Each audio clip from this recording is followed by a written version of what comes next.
We will now have Zoe Nelson and Jacob Allen read a poem. Why Wear a Poppy by Dawn Crawford. Please wear a poppy, the lady said, and held one forth, but I shook my head. Then I stopped and watched as she offered them there, and her face was old and lined with care. But beneath the scars the years had made, there remained a smile that refused to fade. A boy came whistling down the street, bouncing along on carefree feet. His smile was full of joy and fun.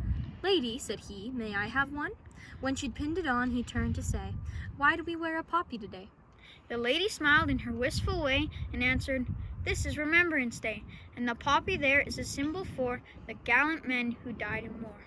And because they did, you and I are free. That's why we wear a poppy, you see. I had a boy about your size, with golden hair and big blue eyes. He loved to play and jump and shout. Free as a bird he would race about. As the years went by, he learned and grew, and became a man, as you will too. He was fine and strong with a boyish smile, but he'd seemed with us such a little while. When war broke out and he went away, I still remember his face that day. When he smiled at me and said, goodbye, I'll be back soon, Mom, please don't cry.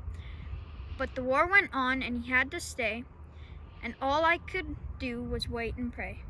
His letters told of the awful fight. I can see it still in my dreams at night, with the tanks and guns and cruel barbed wire, and the mines and the bullets and the bombs and the fire. Till at last the war was won, and that's why we wear a poppy, son. The small boy turned as if to go, then said, thanks, lady, I'm glad to know. That sure did sound like an awful fight, but your son, did he come back all right? A tear rolled down each faded cheek. She shook her head but didn't speak. I slunk away in a sort of shame, and if you were me, you'd have done the same. For our thanks and giving, if oft delayed, though our freedom was bought and thousands paid. And so when we see a poppy worn, let us reflect on the burden borne by those who gave their very all when asked to answer the country's call, that we at home in peace might live, then wear a poppy, remember and give. We will now begin the traditional ceremony of remembrance. Mr. Jensen will lay a wreath in memory of the fallen Canadian soldiers.